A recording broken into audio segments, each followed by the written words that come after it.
সুপ্রিয় শিক্ষার্থী, কেমন আছো তোমরা? আশা করি ভালো আছো। বাংলাদেশ ও বিশ্ব পরিচয় বিষয় নিয়ে তোমাদের সামনে হাজির হয়েছে। প্রিয় শিক্ষার্থী, আমরা কিন্তু তৃতীয় অধ্যায়ের একেবারে শেষ পর্যায়ে আছি। অর্থাৎ তৃতীয় অধ্যায়ের ধারাবাহিক আলোচনার মধ্যে আমরা একেবারে শেষের দিকে আছি। আজকে আমরা একসাথে 3টি পাঠ শেষ করব। পাঠগুলোর মধ্যে বেশ কিছু গুরুত্বপূর্ণ জিনিস যেমন আছে, আবার শুধুমাত্র বর্ণনা দেওয়ার জন্য অনেক কিছু আছে। সুতরাং এটি আমরা খুব তাড়াতাড়ি শেষ করব এবং শেষ করার পর আমরা তোমাদেরকে অন্য আরও 2টি ক্লাসের সাথে পরিচিত করাবো। সেটি হচ্ছে এই অধ্যায় থেকে তোমাদেরকে 2টি সৃজনশীল প্রশ্ন দেওয়া হবে, সেখানে থেকে তোমাদেরকে পরীক্ষা দিতে হবে, যেটি আমি সিটির কথা বলছি। তারপরে হচ্ছে তোমাদের আবার এই উত্তরগুলো তোমরা কিভাবে লিখবে, সৃজনশীল প্রশ্নের বৈশিষ্ট্যটি কেমন হবে, উত্তরগুলো কেমন হবে, এটি নিয়ে হয়তো আরেকটি আলাদা ক্লাস করা হবে। তাহলে সার্বিকভাবে তোমরা প্রস্তুত থাকো এবং মনে রাখো তোমাদেরকে সৃজনশীল প্রশ্নের লেখার উত্তর কেমন হবে, প্রশ্ন কেমন হয়, এগুলো বোঝানো হবে। একটি ক্লাস পাবে তোমরা, আবার সেই সঙ্গে টোটাল এই তৃতীয় অধ্যায়টি নিয়ে একটা সামগ্রিকভাবে একটি প্রশ্ন পাবে, যেখানে আমরা পূর্বের ক্লাসগুলোর মধ্যে খণ্ড খণ্ড অংশে তোমাদের বিভিন্ন রকম পরীক্ষা নিয়েছি, কিন্তু আজকে যেহেতু এটি পুরো শেষ হবে, তারপরে আমরা একটি ক্লাসের মাধ্যমে তোমাদেরকে 2টো সৃজনশীল প্রশ্ন দেব এবং এই উত্তরগুলো কীভাবে লিখবে সেটিরও একটি অ্যানালাইসিস বা ব্যাখ্যা থাকবে। তাহলে প্রিয় শিক্ষার্থী, আমরা আজকে যে আলোচনাটি করছি তোমাদের সামনে, ছবি দেখে তোমরা কিছুটা বুঝতেই পারছো যে এটি জেনোসাইড বা গণহত্যার ছবি দেখানো আছে। অর্থাৎ পাকিস্তানি সেনাবাহিনী যে বিভিন্নভাবে এদেশের মানুষকে গণহত্যা চালিয়েছিল, এটির অনেক ধরনের ছবি তোমরা অনেক জায়গায় পাবে। সেই সঙ্গে তোমরা এখানে মুক্তিযুদ্ধকালীন সময় কীভাবে প্রতিরোধ সংগ্রাম গড়ে তুলেছিল, যৌথ বাহিনী কীভাবে যুদ্ধ পরিচালনা করেছিল, এবং সর্বশেষ এই ছবিটির সাথে তোমরা পরিচিত যে পাকিস্তানি হানাদার বাহিনী যখন আত্মসমর্পণ করে তার ছবি দেখানো আছে। আমরা এই সার্বিক এই 3টি শিখনফলকে ধারণ করে আজকের ক্লাস পরিচালিত হবে। প্রিয় শিক্ষার্থী, আমরা ভূমিকামূলক আর কোনো বক্তব্য না রেখে সরাসরি যৌথ বাহিনীর নেতৃত্বে যে চূড়ান্ত যুদ্ধ হয় এই জায়গাটিতে আমরা যেতে চাই। তোমাদের টেক্সট বইয়ে তোমরা একটু খেয়াল করো, এখান থেকে গুরুত্বপূর্ণ কিছু তথ্য আমি তোমাদেরকে জানানোর চেষ্টা করব। খেয়াল করে দেখো যে 71 সালের মে মাস থেকেই মুক্তিযোদ্ধারা রণাঙ্গনে সাহসের সাথে পাকিস্তানি বাহিনীর মোকাবেলা শুরু করে। তাহলে খেয়াল করে দেখো 1971 সালের 25শে মার্চ যে পাকিস্তানি হানাদার বাহিনী যে গণহত্যা চালায়, অর্থাৎ অপারেশন সার্চ লাইটের মাধ্যমে যে গণহত্যা শুরু করে, মার্চ এপ্রিল মাসে তোমরা জানো যে মুজিবনগর সরকার গঠিত হয় এবং কাছাকাছি সময়ে ভারতে বিভিন্ন শ্রেণী পেশার মানুষ আশ্রয় নেয় এবং সেখান থেকে কিন্তু মুক্তি বাহিনীদেরকে প্রশিক্ষণ দেওয়া শুরু করে। আমরা দেখলাম যে মে মাস থেকে মুক্তিযোদ্ধারা রণাঙ্গনে একটু অর্গানাইজড ওয়েতে বা একটু পরিকল্পিতভাবে পাকিস্তানি হানাদার বাহিনীকে কীভাবে মোকাবেলা করা যায় সে কাজটি শুরু করে। অন্যদিকে জুন মাস থেকে আমরা দেখি যে মোটামুটি প্রশিক্ষণপ্রাপ্ত বাঙালি গেরিলারা দেশের অভ্যন্তরে প্রবেশ করে এবং পাকিস্তানি বাহিনীর উপর ব্যাপক আক্রমণ চালাতে থাকে। তাহলে মে মাস থেকেই মুক্তিযোদ্ধারা এখানে ইন্টারনালি, অর্থাৎ আমাদের অভ্যন্তরস্থ যারা ছিল আমাদের দেশের ভৌগোলিক সীমারেখার মধ্যে, তারা কিছুটা প্রতিরোধ সংগ্রাম গড়ে তোলার চেষ্টা করে মে থেকে, এবং জুন থেকে ভারতে প্রশিক্ষণপ্রাপ্ত যারা তারাও এখানে চলে আসে। তারপরে তো জানোই যে দীর্ঘ যুদ্ধ পরিচালিত হতে থাকে। 13ই নভেম্বরের দিকে আমরা দেখি যুদ্ধের শেষের দিকে চলে আসে এবং 2 ব্যাটালিয়ন ভারতীয় সৈন্য যশোরে ঘাঁটি স্থাপন করে। তার মানে বাংলাদেশের ভূখণ্ডে পাকিস্তানিদের পরাজয়ের ধারাবাহিকতা শুরু হয়ে গেল। এবং 21শে নভেম্বর তোমরা জানো যে 21শে নভেম্বর সশস্ত্র বাহিনী দিবস আমরা বলি, অর্থাৎ ওই সময়ে বাংলাদেশের 3টি বাহিনী যেমন একসাথে হয়, অর্থাৎ সেনা, বিমান, নৌবাহিনী যেমন একত্রিত হয়, ঠিক সেই সময় আমরা দেখি বাংলাদেশ এবং ভারত একটি যৌথ বাহিনী গঠন করে।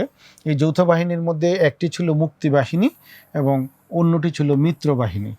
তাহলে মুক্তিবাহিনী কোনটি? মুক্তিবাহিনী হচ্ছে যে মুক্তিযুদ্ধকালীন সময়ে আমাদের বাংলাদেশের যারা অংশগ্রহণ করেছিল তারা হচ্ছে মুক্তিবাহিনী।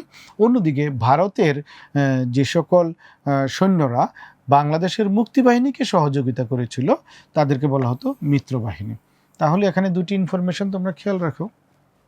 একটা হচ্ছে যৌথ বাহিনী, যৌথ বাহিনীর 2টি দিক থাকবে, একটা হচ্ছে মুক্তিবাহিনী, একটা হচ্ছে মিত্রবাহিনী। মুক্তিবাহিনী কারা? আমাদের দেশের যারা ছিল তারা। অন্যদিকে মিত্রবাহিনী হচ্ছে ভারতের যারা ছিল ভারতীয় সৈন্যবাহিনী, তারা আমাদেরকে মুক্তিযুদ্ধকালীন সময়ে সহযোগিতা করেছিল এবং এই দুটি গ্রুপ মিলেই গঠিত হয়েছিল মিত্রবাহিনী। এবং দ্রুততম সময়ে আমরা জানি মিত্রবাহিনীর কাছে পাকিস্তানি হানাদার বাহিনী পরাজয় বরণ করবে। তোমরা খেয়াল করে দেখো, এই যে এই ছবিটির সাথে তোমরা এর আগেও পরিচিত হয়েছে, এই পশ্চিম পাকিস্তান আর এই হচ্ছে বাংলাদেশ মানে পূর্ব পাকিস্তান। ওরা সেখান থেকে এসে এখানে আমাদেরকে আক্রমণ করত। তো মাঝখানে ভারতের এই যে বিশাল ভূখণ্ড, ভারত যেহেতু আমাদেরকে সমর্থন দিয়ে যাচ্ছিল তখন, ঠিক আছে, তো পাকিস্তানি হানাদার বাহিনীরা মূলত এই ভারতের সাথে একটি যুদ্ধ খেলা শুরু করে দিয়ে তারা চেয়েছিল যেটিকে একটি আন্তর্জাতিক সম্প্রদায়ের কাছে অন্যরকম যুদ্ধের একটা আবহ তৈরি করা। তখন আমাদের মুক্তিযুদ্ধের যে ইস্যুটি ছিল, আমাদের স্বাধীনতার যে বিষয়টি ছিল, এটি যেন হারিয়ে যায়। ঠিক এইরকম প্রেক্ষাপটে তারা কি করলো, 3রা ডিসেম্বর পাকিস্তানি বিমান বাহিনী ভারতের কয়েকটি বিমান ঘাঁটিতে আক্রমণ চালালে শুরু হয়ে যায় পাক ভারত সর্বাত্মক যুদ্ধ। তার মানে ভারত এবং পাকিস্তান যুদ্ধ লেগে গেছে। তখন দেখা গেল যে আমাদের যুদ্ধটা যেন গৌণ হয়ে যায়, তাদের এইরকম একটি পরিকল্পনা ছিল। তো এটি আসলে আর সফল হয় নাই। ভারত ওই পাশ দিয়ে না করে পূর্ব পাকিস্তানে অর্থাৎ আমাদের বাংলাদেশে যখন পাকিস্তানি হানাদার বাহিনীদের বিশাল সংখ্যক সৈন্যবাহিনী আছে, তখন তারা এদিকে মনোযোগী হয় এবং 6 ডিসেম্বর ভারত বাংলাদেশকে সার্বভৌম দেশ হিসেবে স্বীকৃতি দিয়ে দেয়। তার মানে তখন থেকে ভারতের দৃষ্টিতে বাংলাদেশ স্বাধীন। সুতরাং স্বাধীন সার্বভৌম রাষ্ট্রে পাকিস্তানি বাহিনী কেন আক্রমণ করে রেখেছে বা দখল করে রেখেছে, সুতরাং তাদেরকে উৎখাত করার জন্য ভারত আমাদেরকে সহযোগিতা করছে। ঠিক এইরকম একটি প্রেক্ষাপটে তোমার খুব দ্রুততম সময়ে পাকিস্তানি হানাদার বাহিনীর পতন ত্বরান্বিত হতে থাকে, মানে দ্রুত তারা বিভিন্ন অঞ্চলে পরাজিত হতে থাকে।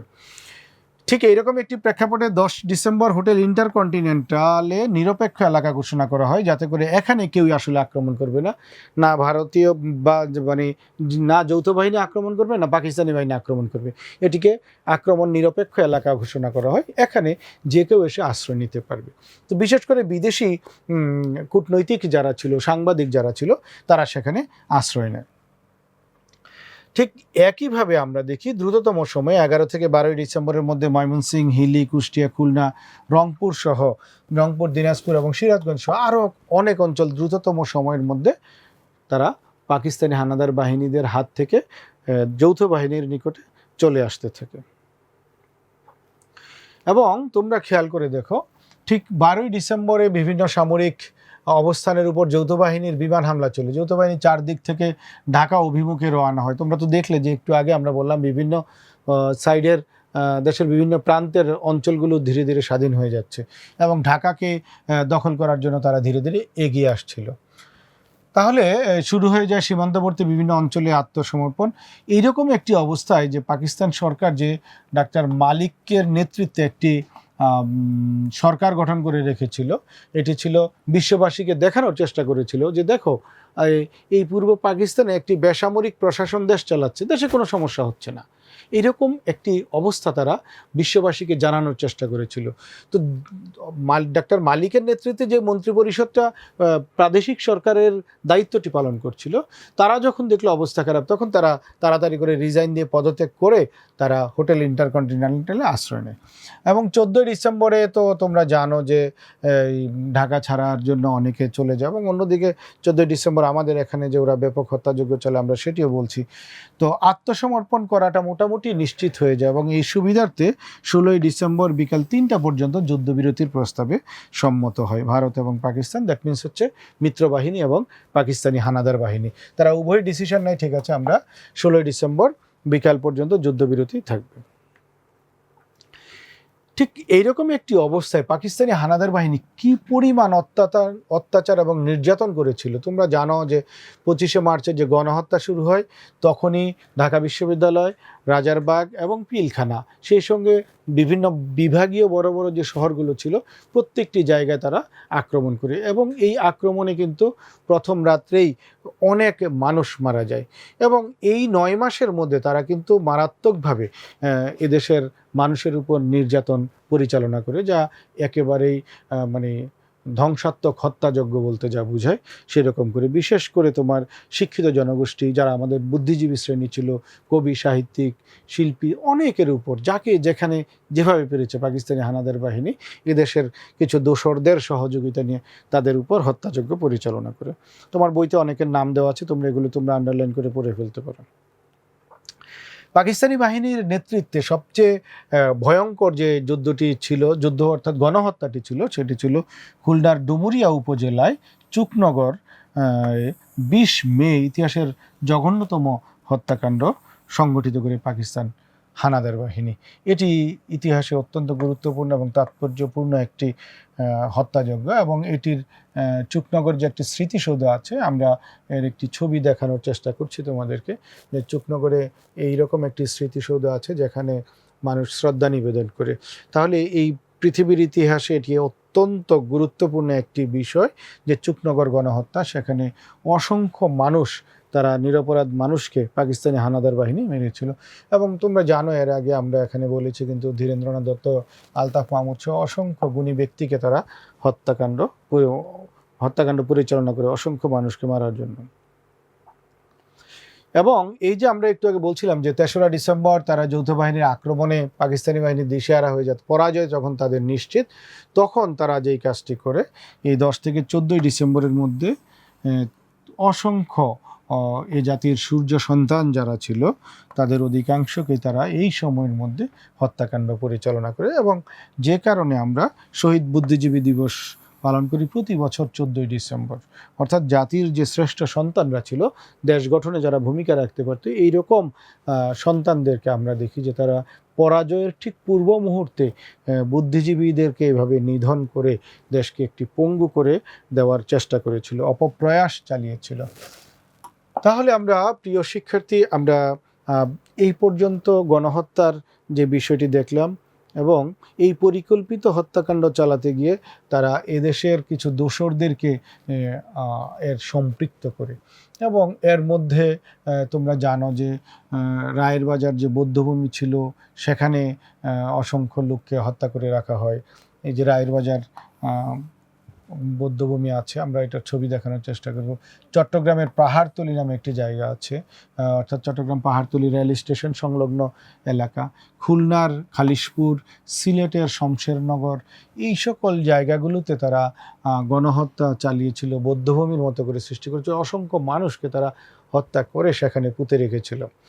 এবং এছাড়া বিভিন্ন জেলা এবং মহাকুমার, নির্জন নদীর তীরগুলা, এরকম জায়গাগুলো তারা আসলে গণহত্যা এবং তাদেরকে গণকবর দেওয়ার জন্য বা লাশগুলাকে সেখানে পুঁতে রাখার জন্য ব্যবহার করেছিল।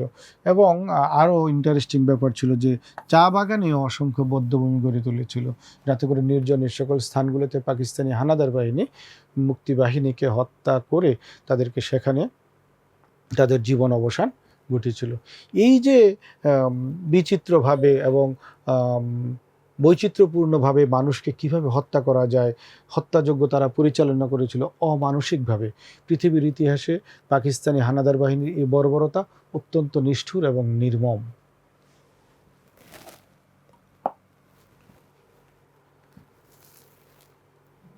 পাকিস্তানি বাহিনী শেষ পর্যন্ত আত্মসমর্পণের দিকেই ধাবিত হয়। আমরা তোমাদেরকে সার্বিকভাবে পূর্বের যে দুটি পাঠের কথা আমরা বলছিলাম, একটি হচ্ছে পাকিস্তানি হানাদার বাহিনী যে গণহত্যা সহকারে মারাত্মকভাবে দেশের মানুষের উপর চড়াও হয়েছিল, এটির যেমন বিস্তৃত বর্ণনা শুনেছ, আরও জঘন্য জঘন্য বর্ণনা আছে। তোমরা যদি আরও একটু বেশি পড়াশোনা করো তোমরা জানবে, মানুষকে তারা মানুষের মতো মারেনি, তারা পশুর মতো মানুষকে হত্যা করত, পাখির মতো গুলি করত মানুষকে। তোমরা বিভিন্ন সিনেমার মধ্যে পাকিস্তানি হানাদার বাহিনীর এই বর্বরতা দেখেছ, মানুষকে হত্যা করে খুঁচিয়ে খুঁচিয়ে চোখ উঠিয়ে ফেলতো বেয়নেট দিয়ে। কতটা নিষ্ঠুর এবং নির্মম ছিল হানাদার বাহিনীর এই হত্যাকাণ্ড। অর্থাৎ সার্বিকভাবে আমরা বলতে পারি এই হত্যাযজ্ঞ পরিচালনা করে তারা এক পর্যায়ে এসে এদেশের মানুষের তীব্র ক্ষোভের যেমন বহিঃপ্রকাশ ঘটে, তারা মুক্তিবাহিনীতে অংশগ্রহণ করে এবং মুক্তিবাহিনীতে অংশগ্রহণ করে প্রতিরোধ সংগ্রাম গড়ে তোলে। অন্যদিকে আশ্রয় নেওয়া ছিল ভারতে অনেকেই, অসংখ্য মানুষ, সেখান থেকে একটি গ্রুপ প্রশিক্ষণ নেয় এবং প্রশিক্ষণ প্রাপ্ত হয়ে তারা বাংলাদেশে এসে যুদ্ধ পরিচালনা করে। আমরা এই বিষয়গুলো কিন্তু মুক্তিবাহিনী নিয়মিত এবং অনিয়মিত বাহিনী কিভাবে যুদ্ধ পরিচালনা করেছে, সেক্টরগুলোর ভাগ দেখিয়েছি তোমাদেরকে, সেক্টর বিভাজন অর্থাৎ 11টি সেক্টর, তারপর হচ্ছে 3টি ব্রিগেড ফোর্স, অসংখ্য সাবসেক্টর সহকারে তোমরা জানো যে মুক্তিবাহিনী যখন পাকিস্তানি হানাদার বাহিনীর বিরুদ্ধে প্রতিরোধ সংগ্রাম গড়ে তুলে যুদ্ধ পরিচালনা করে তখন ধীরে ধীরে পাকিস্তানি বাহিনী পরাজয়ের দিকে যেতে থাকে। এবং আমরা বললাম একেবারে নভেম্বর মাসে এসে তারা যৌথ বাহিনী অর্থাৎ ভারতের মিত্রবাহিনী এবং বাংলাদেশের মুক্তিবাহিনী মিলে যখন যৌথ বাহিনী গঠন করে, যৌথ বাহিনীর আক্রমণে তারা দিশেহারা হয়ে পড়ে এবং আত্মসমর্পণের জন্য মোটামুটি তারা সিদ্ধান্ত নেয়। তাহলে আমরা এবার দেখি যে পাকিস্তানি বাহিনী কিভাবে আত্মসমর্পণ করলো। তোমরা একটু আগেই জেনেছ যে এ পাঠে আমরা আজকের আলোচনায় বলেছি যে ধীরে ধীরে সীমান্তবর্তী এলাকাগুলো থেকে কেন্দ্রের দিকে অর্থাৎ ঢাকার রাজধানীর দিকে তারা ধীরে ধীরে দখল করার জন্য চলে আসে। অর্থাৎ পাকিস্তানি বাহিনী বিভিন্ন অঞ্চলগুলোতে সারেন্ডার করে ধীরে ধীরে তারা ঢাকামুখী হচ্ছে। আর মিত্রবাহিনীও, মুক্তিবাহিনী এবং মিত্রবাহিনী অর্থাৎ যৌথ বাহিনীও চারপাশ থেকে ধীরে ধীরে তাদেরকে আত্মসমর্পণ করিয়ে কেন্দ্র বা রাজধানী ঢাকার দিকে তারা এগিয়ে আসছে। এই প্রেক্ষাপটেই তোমরা কিন্তু জেনেছ যে 10 ডিসেম্বর হোটেল ইন্টারকন্টিনেন্টালকে নিরাপদ এলাকা হিসেবে বা নিরপেক্ষ এলাকা হিসেবে ঘোষণা করা হয়। অন্যদিকে 16ই ডিসেম্বর বিকাল 3টা পর্যন্ত যুদ্ধবিরতি প্রস্তাব দেওয়া হয়, অর্থাৎ এর মধ্যে আমরা কেউ যুদ্ধ করব না। ঠিক এইরকম একটি প্রেক্ষাপটে অর্থাৎ আত্মসমর্পণের বিষয়টি যখন একেবারেই সামনে চলে আসে তখন আমরা দেখি বাংলাদেশের মুক্তিযুদ্ধের চূড়ান্ত বীর্য অর্জিত হয় 1971 সালের 16ই ডিসেম্বর। ওই দিন পাকিস্তানি হানাদার বাহিনীর আত্মসমর্পণের মধ্য দিয়েই আসলে চূড়ান্ত বিজয় লাভ করা হয়। ওই দিন হানাদার বাহিনী তাদের শোচনীয় পরাজয় মেনে নিয়ে মুক্তিবাহিনী ও মিত্রবাহিনী নিয়ে গঠিত এই যৌথ বাহিনীর নিকট আত্মসমর্পণ করে। আমরা লাভ করলাম আমাদের প্রিয় স্বাধীন বাংলাদেশ, স্বাধীন সার্বভৌম বাংলাদেশ। আত্মসমর্পণ অনুষ্ঠানে কারা কারা উপস্থিত ছিলেন? তারা ছিলেন যৌথ বাহিনীর commander lieutenant general Jagjit Singh Arora, এই নামটি তোমাদের জন্য গুরুত্বপূর্ণ।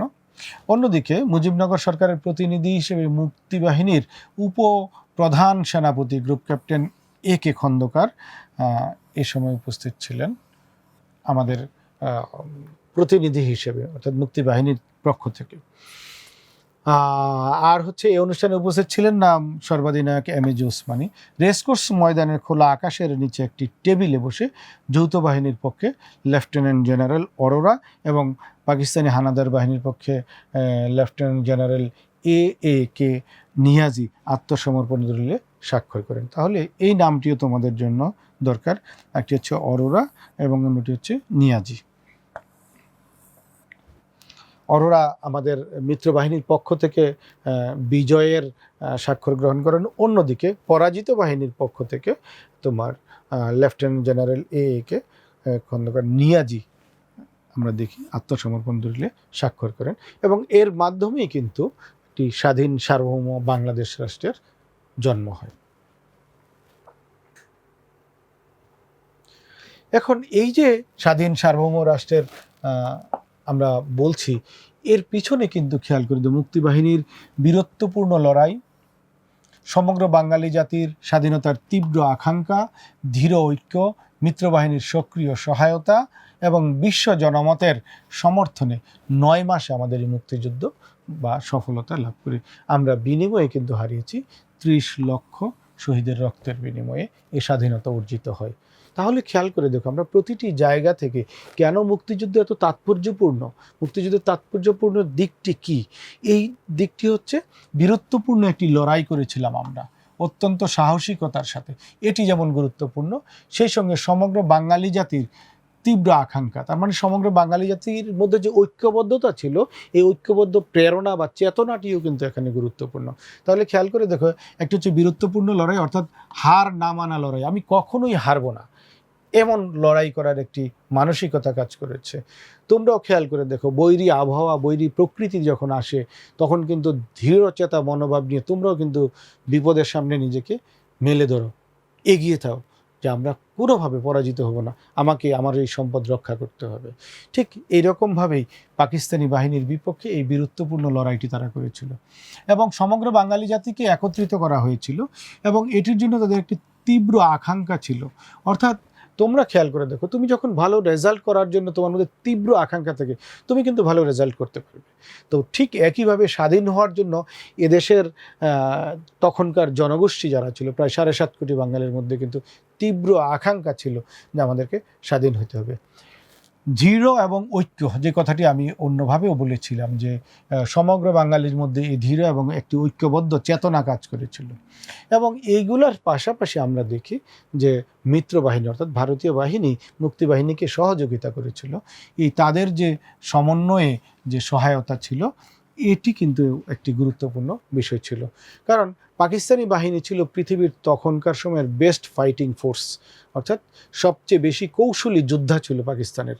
আর তাদের সাথে আমরা একেবারেই নিরস্ত্র বাঙালি, আমাদের কিন্তু নিয়মিত বাহিনীর চেয়ে অনিয়মিত বাহিনীতে কিন্তু সৈন্য সংখ্যা বেশি ছিল। এটি তোমরা পূর্বের আলোচনায় দেখেছো। তাহলে এই যে অনিয়মিত বাহিনী অর্থাৎ সাধারণ প্রশিক্ষণ নিয়ে যুদ্ধ করা আর প্রশিক্ষিত বাহিনীর এগেইনস্টে যুদ্ধ করা, এটি একটি অসম যুদ্ধ ছিল।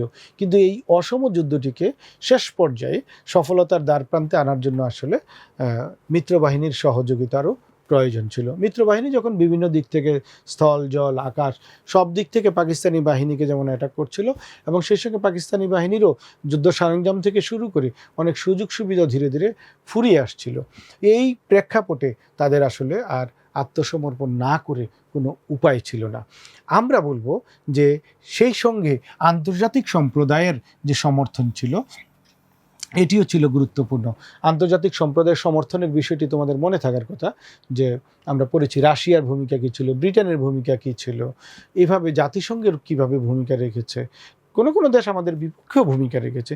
তাহলে যারা আন্তর্জাতিকভাবে সাধারণ মানুষ কিন্তু পৃথিবীর বিভিন্ন প্রান্ত থেকে আমাদের দিকে কিন্তু তাদের সফট কর্নার, বা আমরা বলবো যে তারা কিন্তু মানবিক ছিল আমাদের প্রতি। হয়তো কোনো কোনো দেশের প্রশাসকরা বা শাসকরা পাকিস্তানি বাহিনীকে সহযোগিতা করেছে, কিন্তু সাধারণ মানুষের কিন্তু একটি মানবিক দৃষ্টিভঙ্গি ছিল আমাদের দিকে। এর কিন্তু অনেক কথাই আমরা এই পাঠের পূর্বে আমরা আলোচনা করেছি, অর্থাৎ এই অধ্যায়ের বিভিন্ন আলোচনায় এগুলো এসেছে। এবং এই যে ডিউরেশন বা সময়টি ছিল 9 মাস, এই 9 মাস কিন্তু এদেশের মানুষ, আপামর জনসাধারণের কিন্তু ঐকান্তিক চেষ্টা এবং দৃঢ়চেতা মনোভাব এবং পাকিস্তানি বাহিনীকে পরাজিত করার জন্য তীব্র আকাঙ্ক্ষা কিন্তু কাজ করেছে, এবং তার ফলশ্রুতিতে অল্প সময়ের মধ্যে আমরা বিজয় লাভ করতে দেখি। কিন্তু এই বিজয় পেয়েছি আমরা, কিন্তু বিনিময়ে আমাদের 30 লক্ষ প্রাণ কিন্তু শেষ হয়ে গিয়েছে। এই যে 30 লক্ষ তাজা প্রাণের বিনিময়ে আমাদের এই অর্জিত স্বাধীনতা, এই স্বাধীনতা রক্ষার জন্য আসলে আমাদের অনেক কাজ করতে হবে। প্রিয় শিক্ষার্থীরা, এটি হচ্ছে আমাদের স্বাধীনতার তাৎপর্যের একটি দিক। এটি কখনো কখনো হয়তো বড় প্রশ্ন বা উচ্চতর দক্ষতার প্রশ্ন হিসেবে ব্যবহৃত হতে পারে। এই জন্য আমি এই ক্লুগুলো নিয়ে তোমাদের সাথে কথা বলেছি। বীরত্বপূর্ণ লড়াইয়ের কথা বলেছি, তারপর হচ্ছে সমগ্র বাঙালি জাতির স্বাধীনতার তীব্র আকাঙ্ক্ষা, দৃঢ় ঐক্য, মিত্রবাহিনীর সক্রিয় সহায়তা এবং বিশ্ব জনমতের সমর্থনে 9 মাসে 30 লক্ষ শহীদের রক্তের বিনিময়ে এ স্বাধীনতা অর্জিত হয়। আমরা আজকের পাঠে টোটাল বিষয়টির মধ্যে আমরা যা জানলাম, অর্থাৎ 3টি শিক্ষণফলকে ধারণ করে আমরা পড়েছি।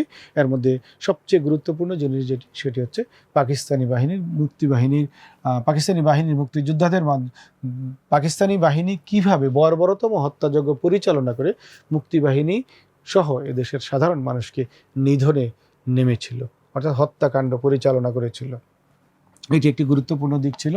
এটি কোনো না কোনোভাবে প্রশ্নে ব্যবহৃত হতে পারে। এটি 2 মার্চের প্রশ্ন আসতে পারে, আবার 4 মার্চের প্রশ্ন আসতে পারে। আরেকটি জিনিস হচ্ছে পাকিস্তানি বাহিনীর আত্মসমর্পণ। আমরা কিছুক্ষণ আগে যে ছবিটি দেখেছি, এই ছবিটি দিয়েও কিন্তু একটি প্রশ্ন হতে পারে, অথবা কোনো ডকুমেন্টারির কথা বলতে পারে, যে একটি ডকুমেন্টস দেখছিল, ডকুমেন্টারি কোনো কিছু দেখছিল, যেখানে একটি টেবিলে 2 জন বসে স্বাক্ষর করছে, তার মানে আমাদের এই আত্মসমর্পণের এই ঘটনাটির কথা বলছে। অথবা এটি এমনভাবে প্রশ্নে ব্যবহৃত হতে পারে যে পাকিস্তানি বাহিনীর আত্মসমর্পণের বিষয়টি প্রশ্নে ব্যবহৃত হবে, এবং সেখান থেকেই হয়তো আমাদেরকে উত্তর প্রদান করতে হবে যে কিভাবে এই প্রশ্নের উত্তরটি প্রদান করা যায়। তাহলে 2টি জিনিস তোমরা এখান থেকে খেয়াল করবে আজকের পাঠ থেকে। একটি হচ্ছে পাকিস্তানি বাহিনীর যে বর্বরতা ছিল, আরেকটি হচ্ছে পাকিস্তানি বাহিনী যে আত্মসমর্পণ করেছিল সেই, এবং আত্মসমর্পণের ক্ষেত্রে আমরা যে বিজয় লাভ করলাম তার যে তাৎপর্যপূর্ণ দিক ছিল, সেটিও কিন্তু আজকের পাঠে আলোচনা হয়েছে। তাহলে প্রিয় শিক্ষার্থী, টোটালি এই অধ্যায়টি এখানে আমরা শেষ করলাম। তো সার্বিকভাবে আমরা যদি একটু তোমাদেরকে মনে করানোর চেষ্টা করি, পুরো অধ্যায়টি জুড়ে তোমরা কোন কোন জিনিসগুলো মনে রাখতে হবে, আরেকবার আমি একটু মনে করিয়ে দেওয়ার চেষ্টা করি। যেহেতু অনেকগুলো ক্লাস বিচ্ছিন্নভাবে হয়েছে, তাই সামগ্রিকভাবে একবারে যদি আমরা বলি, আমরা 7ই মার্চের ভাষণের কথা পড়েছি, 25শে মার্চের গণহত্যা বা অপারেশন সার্চলাইটের কথা পড়েছি, আমরা মুজিবনগর সরকার গঠন এবং মুজিবনগর সরকারের কার্যক্রমের কথা পড়েছি, মুজিবনগর সরকারের কার্যক্রমের জন্য সামরিক এবং বেসামরিক কার্যক্রমের কথা বলেছি। সামরিক কার্যক্রমগুলোর মধ্যে ছিল সেক্টর বিভাজন, ব্রিগেড ফোর্স, প্রশিক্ষণ ইত্যাদি ইত্যাদি। অন্যদিকে বেসামরিক যে কাজগুলো ছিল মুজিবনগর সরকারের, তারা যেমন ভারতে আশ্রয় নেওয়া ছিল 1 কোটি মানুষ, তাদের থাকা খাওয়ার ব্যবস্থা করা, আন্তর্জাতিক সম্প্রদায়ের দৃষ্টি আকর্ষণ করা, আন্তর্জাতিক কমিউনিটি বা আন্তর্জাতিক সম্প্রদায়ের কাছে মানবিক আবেদন করা, এগুলোকে আমরা বলছি যে বেসামরিক কাজ হিসেবে চিহ্নিত করেছে। এছাড়াও বেসামরিক প্রশাসনকেও কিন্তু তারা সহযোগিতা করেছিল। এছাড়া আমরা দেখলাম যে মুক্তিযুদ্ধকালীন সময়ে মুক্তিবাহিনী গঠন, নিয়মিত, অনিয়মিত এবং আঞ্চলিক বাহিনীর কথাও আমরা পড়েছি। আমার মনে হয় পাঠ্য বই খুলে তোমরা এগুলো আবার একটু দেখতে পারো। সেই সঙ্গে তোমরা জানো যে মুক্তিযুদ্ধকালীন সময়ে বিভিন্ন ভূমিকা, শ্রেণী পেশার মানুষের, মুক্তিযুদ্ধকালীন সময়ে ছাত্রদের ভূমিকা, নারীদের ভূমিকা, গণমাধ্যমের ভূমিকা, এভাবে বিভিন্ন পেশাজীবীদের ভূমিকা, এই বিষয়গুলো তোমরা জেনেছ। মুক্তিযুদ্ধকালীন সময়ে ভারতের ভূমিকা কী ছিল, রাশিয়ার ভূমিকা কী ছিল, ব্রিটেন, এইভাবে বিভিন্ন দেশের যে ভূমিকাগুলো ছিল, এই বিষয়গুলো কিন্তু এখানে আলোচনা হয়েছে। এবং সর্বশেষ আমরা পাকিস্তানি বাহিনীর যে গণহত্যার নির্মমতার কথা জানলাম এবং কিভাবে প্রতিরোধ সংগ্রাম গড়ে তুলেছিল এবং সর্বশেষ আত্মসমর্পণ করেছিল, এবং এর মাধ্যমে আমরা একটি স্বাধীন সার্বভৌম রাষ্ট্র পেয়েছি। সার্বিকভাবে এই আলোচনার মাধ্যমে 3য় অধ্যায়টি শেষ হলো। এই অধ্যায়ের পরীক্ষা দেওয়ার জন্য তোমরা প্রস্তুতি গ্রহণ করো। ধন্যবাদ তোমাদের। তোমরা ভালো থাকবে, সুস্থ থাকবে, সুন্দর থাকবে।